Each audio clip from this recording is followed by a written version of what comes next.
because of your lack of vision, your hate, and absence of intellect, or simply because some of you have just tuned out. A storm is coming your way that I suspect you are not prepared for. Be careful what you wish for. We expand on old words of wisdom in tonight's preamble. I first want to address the liberal biased press. For years, the Chis Salcedo Show has been warning that your unfair treatment of Republicans and conservatives and your looking the other way on socialist Democrat malfeasance and treachery would come back to bite you. In the last election cycle, you people in the socialist press, you bashed, you lied about, and you hounded arguably the most transparent president in American history, President Trump. Every time I turned around, the president was talking with one of you shrubs, giving you exclusive interviews. It infuriated me. I couldn't fathom why Trump would devote so much of his valuable time to a press that committed themselves to delivering for my and Trump's political enemies, the socialists. Trump's conduct with the press was a stark contrast to President Obama. Obama used the awesome power of the federal government, remember, to spy on and charge members of the alleged free press. Obama, after promising to be the most transparent administration in history, blah, blah, blah, he turned out to be one of the most secretive, according to the Washington Post's media columnist, Margaret Sullivan. But as I've said before, the majority of the press are dedicated Democrats, not dedicated journalists. And now the efforts of you people in the press have led to this. And some of my discussions have brought up media literacy because that is a part of what happened here. We're going to have to figure out how we rein in our media environment so that you can't just spew disinformation and misinformation. The leader of the squad is now promising to rein in you folks in the press. Now, many of you will dutifully comply, willing to sell out your country and the American people so you can keep a job spewing state-approved propaganda. Now, one can hardly blame you. Many Americans would do the same thing to protect their families, keep a roof over their head, and food on the table. Countless left-wing governments have seized control over their media using the same tactics on display by collectivists in Congress. But it didn't have to be this way. You people in the press could have exposed these socialists, told the truth about them when you had the chance.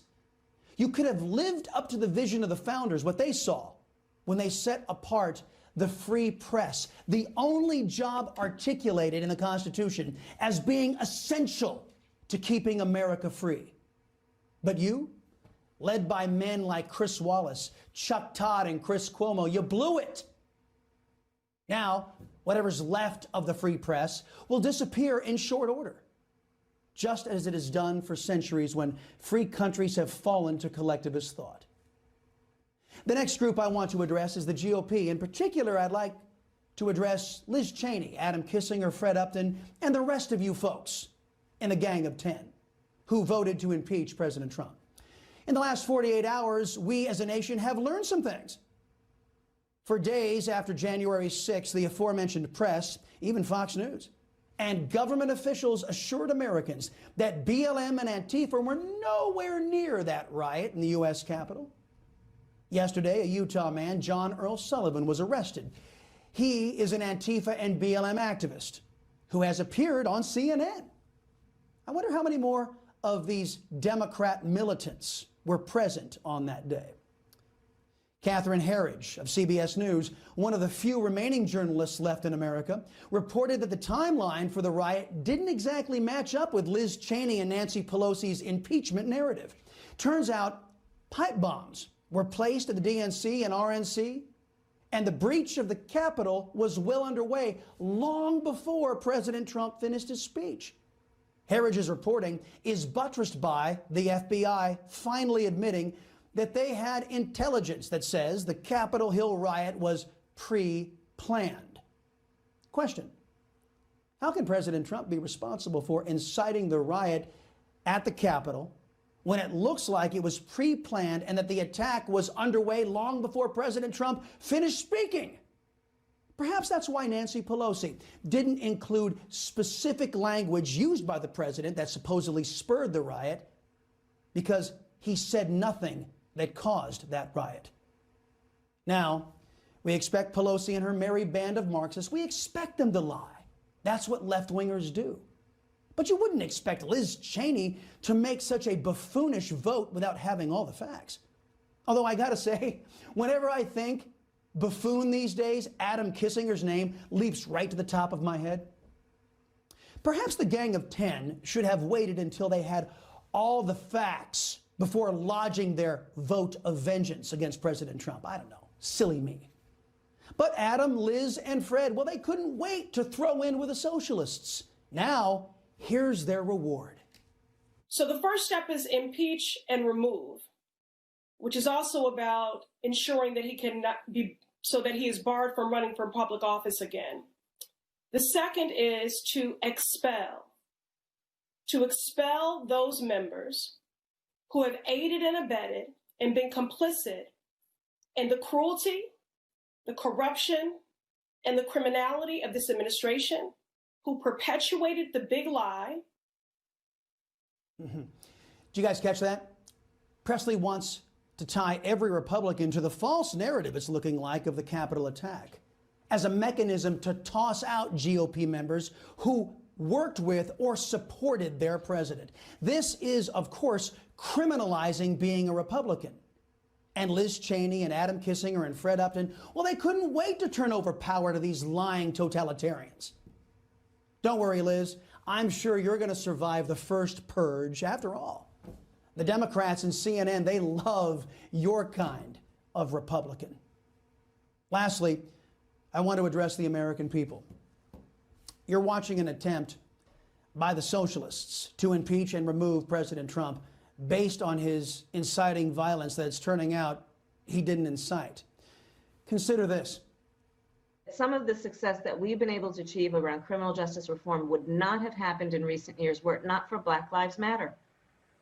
And the intensity and the brilliance of that movement that forced at least that there would be some counterforce to the status quo, which is so reluctant for change, if not hostile to change. They're not going to stop. They're not going to stop. And this is a movement, I'm telling you, they're not going to stop. And everyone beware, because they're not going to stop. They're not going to stop before Election Day in November, and they're not going to stop after Election Day.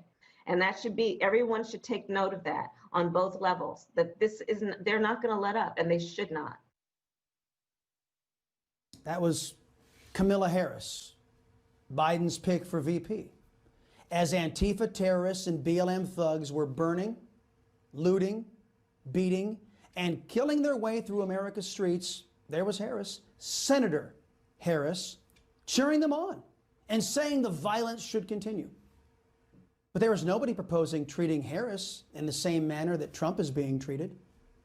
Nobody is advocating that Pelosi, Presley, or Maxine Waters, or any other Democrat socialist who actually did cheer on the violence that dominated 2020, the same unfair way President Trump is being treated. I'm hoping we, the people, learn the lessons that the press and the 10 wayward Republicans didn't learn. I'm hoping we can all see the double standard that is in the process of being imposed on our nation. Socialists can do whatever the hell they want, and the GOP and conservatives must be prosecuted, silenced, and penalized based on completely fabricated charges. The American people should learn this lesson, and they should learn it fast, because the leftists are coming for all of us next. Now, let's get to your top stories. Major document dump expected today in the Russiagate collusion hoax. Justice Department opening a new investigation in the Capitol Hill riots into itself. And Joe Biden unveils a China virus stimulus plan one prominent economist is calling a debt bomb. So, to the top stories, newly declassified documents in the Russiagate investigation are set to be released today. The information is expected to include hundreds of pages of depositions, interviews, and transcripts related to the investigation into the Russia collusion hoax, or lie, as I like to call it. Last year, the Senate Intelligence Committee issued a report saying there was no evidence that Trump and the campaign ever colluded with Russia, despite the Obama administration's effort to imply otherwise. I think this is going to be the most serious, damning information that's going to harm the Obama administration. It has the potential to focus and shine a different light on an incoming Biden administration, and we'll see how far this information actually impacts Joe Biden in the early stages of his presidency. Senate Intelligence Committee Chair Lindsey Graham called the initial probe one of the most incompetent and corrupt investigations in history, and that's being kind. Special counsel investigation into the conduct of FBI agents in the Crossfire Hurricane operation is ongoing. Justice Department, in the meantime, today opened an internal review of its response to last week's riot on Capitol Hill. The investigation will examine just what security intel the department had before the deadly storming of the building and how well it shared that information with other agencies, if at all. They will also be looking at procedures and protocols to see if any of that hindered their ability to effectively respond to the event. Since the Justice Department has no jurisdiction over local police, the review will be centered around the department's leadership and the FBI. The only law enforcement officers present at the Capitol that day were the Capitol and D.C. Metro Police Departments. The former chief of Capitol Police claimed that when it was clear his forces were going to be overwhelmed, he asked for help from the DOJ 6 times throughout the day and was repeatedly denied. It took several hours before the National Guard was mobilized to help, and by that time, the worst of it was over. Leadership of the Department of Justice and the FBI in particular has been called into question ever since that deadly event. We've never been a fan of Christopher Wray anyway. The poor response from the DOJ has also sent officials into overdrive ahead of the inauguration next week. More than 20,000 National Guard troops have been sleeping on the floor of the Capitol at some points, and most of the city, the nation's capital, is on lockdown. More evidence that stability in the Middle East, by the way, will crumble further if Joe Biden rejoins the Iran nuclear deal. An Israeli newspaper today reporting that the Israeli Defense Force is drawing up plans for an airstrike targeting Iran's nuclear program. The report comes a day after an Israeli minister said flat out that if the U.S. rejoins the agreement with Tehran, Israel would then be left standing alone against Iran and have no choice but to strike. Tehran has taken a significant new step toward nuclear weapons production, beginning construction of equipment that can produce uranium metal and material used at the core of nuclear warheads. Earlier this week, the UN's nuclear watchdog, such as it is, reported that Iran is taking major steps toward advancing its nuclear weapons program, and it isn't even attempting to hide it. You'll remember that Barack Hussein Obama and Joe Biden, they created the Obama Ayatollah nuke deal. It guaranteed that Iran would become a nuclear power within a decade. The plan also didn't prevent Iran from testing and perfecting ICBM technology during that same decade. AOC needs to go back to school, or at least check out an episode or two of Schoolhouse Rock, because her most recent comments have made it painfully clear she has no idea what the Constitution says. Trish Regan is here to educate the Congresswoman from equity and put our nation's long-term finances on the most sustainable course. Oh, there's that propaganda word, invest. That's government spending. Joe Biden showing off his monstrosity of a China virus stimulus plan, $1.9 trillion. Someone should probably tell him that this country is already $27 trillion in debt and counting. Here's the socialist wish list. He's going to get $1,400 checks for most Americans. That's on top of the $600 already approved. He wants to increase the unemployment benefit to $400. He wants a $15 minimum wage, which will bankrupt small businesses and force massive layoffs, as it did in Seattle when they tried it. And he wants to extend the eviction and foreclosure moratoriums through September. Don't necessarily object to that. The proposal bails out poorly run left-wing states. If Biden's plan doesn't sound sustainable to all of you, well, here's what economist Stephen Moore told Sean Kreisman on National Report earlier this morning. This is a gut check moment for the Republican Party. You have to have, I've read through most of the plan now. It is a fiscal atrocity. It is $1.9 trillion on top of the nearly $4 trillion we've already spent and borrowed. This is a debt bomb that will really hurt our country's economy as we go forward. Anyone who believed that electing Joe Biden, you were going to get a moderate Democrat, Take a look at this plan, folks. I mean, it is the Bernie Sanders wish list. There is nothing moderate about this plan. It is a far left, radical left program. This is an indication that the Bernie Sanders wing of the party is what's going to be running this White House. Everything you just heard there was absolutely correct, but it's not a gut check for Republicans. They can't do a damn thing to stop it. Joining me now is Trish Regan, host of the Trish Intel podcast. Hey, Trish, kind of a budget buster, isn't it? Yeah, like I'm just sort of flabbergasted because I have no idea where this money's coming from. And let me be clear, like I've never liked the idea of handouts here. To me, Chris, it's pretty obvious what needs to be done. You got to get Americans back to work. You've got to do everything you can to make sure the people have the vaccines, that the people that need protection, right, are taken care of, but everybody else just has to get back to work. That is the answer. And so what I would love to see is a program where you actually think about how to incentivize people to be back in the workforce. And you do that how? Through lower taxes. I mean, if you're going to spend money, I would much prefer to see lower taxes for individuals and small businesses than these handouts that don't discriminate, by the way. I mean, everybody gets a handout. I don't care if you've been working for the government and had a job this entire time, you're still going to get your $1,400 check. Listen, everything comes with a price. Money does not grow on trees, even though some there in Washington, D.C., some of those lawmakers think so.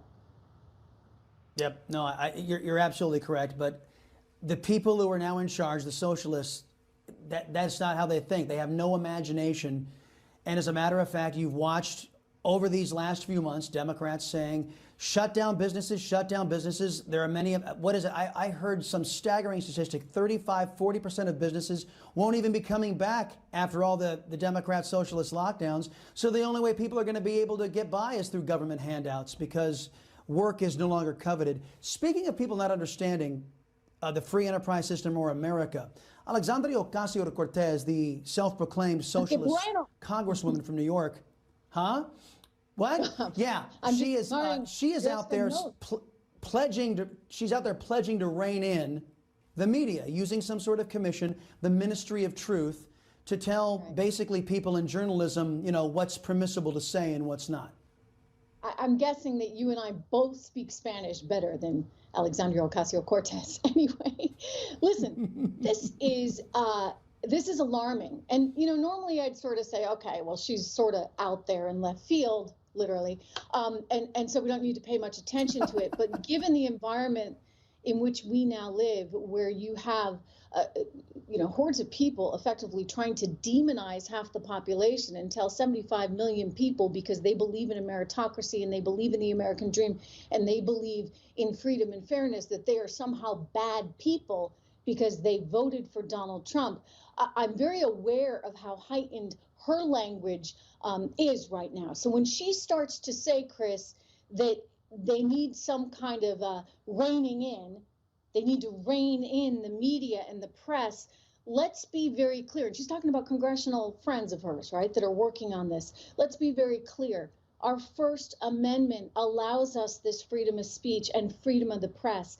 That is right there in the U.S. Constitution, the very First Amendment.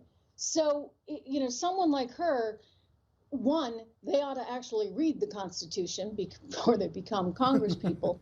But two, I mean, we can't, as much as I just want to say, well, it's her, let's consider what's going on right now. I mean, this to me is very, very frightening. I'm telling you, I have never in my entire history, in my entire career as a journalist, felt so extraordinarily uncomfortable and sort of aware, because there's this big brother, big tech, big government sort of looking over you. I mean, someone said to me the other day, be very careful about saying the word patriot. I'm like, what? Or live free or die. That's the on the license plate of every car in the state I grew up in. It was some of the first words I learned to read, live free or die, in the state of New Hampshire. You can't really say that right now because it's taking on this whole other connotation, right? I mean, they'll come after you for these little things. To think that Ron Paul, for example, had his Facebook page shut down the other day. Ron Paul, who just wants a gold standard, right? And absolutely no war whatsoever. So I feel like we're in a very heightened environment. Emotions are very, very high right now. People are very, very sensitive. And for her to say something like that, bad move. Yeah, and you know what? The lack of condemnation from the likes of CNN, MSNBC, ABC, CBS, CNN, the New York Times, the Washington Post, the silence is deafening. But again, they've come this far. They might as well just sign up for state-run media. Trish, talk to you next week. Thank you very much. Folks, if you support liberty and free speech, the left doesn't like you very much, and they will not stop until your voice. Folks, we'll make a connection with a CEO executive coming up here in mere moments. In the meantime, we shared the clip earlier in the week of New York Governor Andrew Cuomo now saying New York has to open nearly a year after starting all of his draconian lockdown measures. Now, following suit, Chicago's mayor, Lori Lightfoot. She's walking the same hypocrite path. Lightfoot says she wants to reopen all bars and restaurants as soon as possible. Now, this happens with Biden allegedly coming into the office and after Americans begin to get vaccinated from COVID-19. Indoor dining across the state of Illinois has been banned since October. Good grief. Staying in the Empire State, New York City will also finally soon be freed of Mayor Bill de Blasio with his second term ending this year. Many people are throwing parties over this, I hear. Former presidential candidate Andrew Yang has announced he is running for New York City mayor. He joined a crowded Democrat socialist primary field for the June mayoral primary. Yang garnered some support in the presidential race when he proposed a universal basic income, a fancy word for socialism. And speaking out about de Blasio, he announced Wednesday the city is terminating several contracts with the Trump organization in the wake of last week's storming of the U.S. Capitol, which was also, now we know, attended by Black Lives Matter. Trump organization currently operates the Carousel in Central Park, 2 skating rinks and golf course. City Hall is now canceling their agreements with the company. A spokesperson for the Trump organization responded saying that the city of New York has no legal right to end these contracts, calling it political discrimination, which is true. Speaking of de Blasio, he announced Wednesday the city is terminating those contracts, as I just told you. And I got to tell you, Bill de Blasio, talk about another sterling example of hypocrisy. As I said, the Trump organization currently operating the Carousel in Central Park. And again, I think the Trump folks are not going to take this lying down. Stick around, folks. We got more coming up. The Chis Salcedo Show on NEWSMAX TV. Be right back.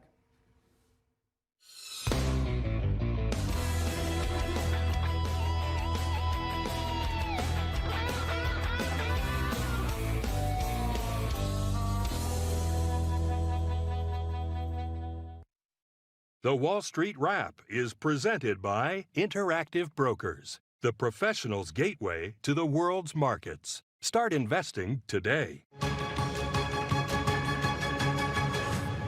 All right, folks, it's going to be a down day on the stock market, or a down week, in fact. The Dow off 177, the NASDAQ 114 today. Wall Street assessing a $1.9 trillion rescue package from President-elect Joe Biden. Most feel it won't survive in that form, but some money will make it into the economy. If you like to file taxes early, you may have to push it back. The IRS usually starts accepting forms January 31st. That's been pushed back to February 12th.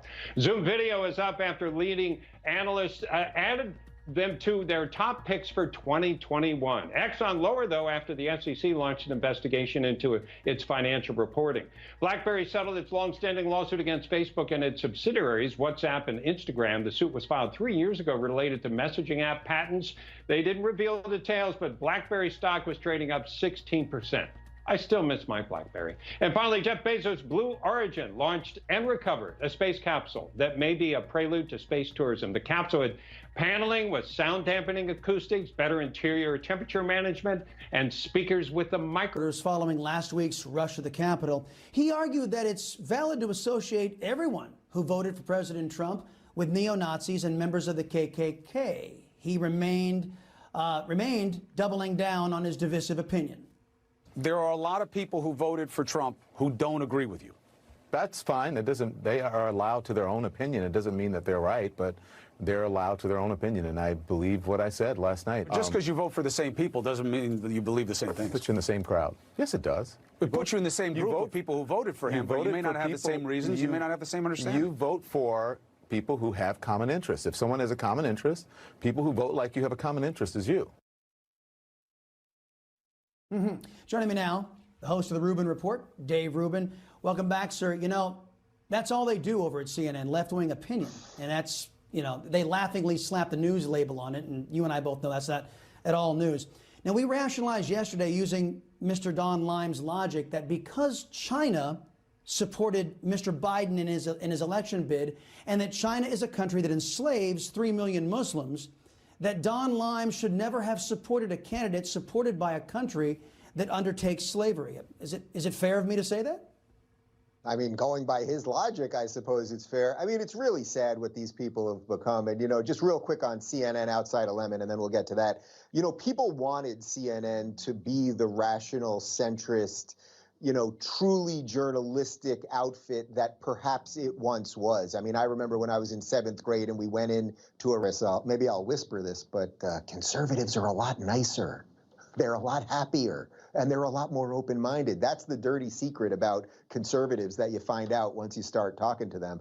I mean, look, you know, people that run tech companies, at some level, I have a certain degree of sympathy with them because they are now trying to deal with problems that I don't think they really anticipated having 20 years ago. You know what I mean? When Zuckerberg was creating Facebook at Harvard, you know, to basically meet girls, I don't think he anticipated that he would be silencing the president of the United States. In no way is that an excuse, and it shows that these things have become extraordinarily powerful and at the same time kind of dangerous. But I would say for anyone watching this, if you're a conservative, if you're a libertarian, if you love America and you love capitalism, well, build it, man, build it. You know, I started a tech company about 2 years ago called locals.com, and we're sort of building a bottom-up internet. We're building you digital homes to do what you want with, and you own all your stuff and set your own rules. It's not the perfect solution, but it's one of the solutions, and I believe in human ingenuity.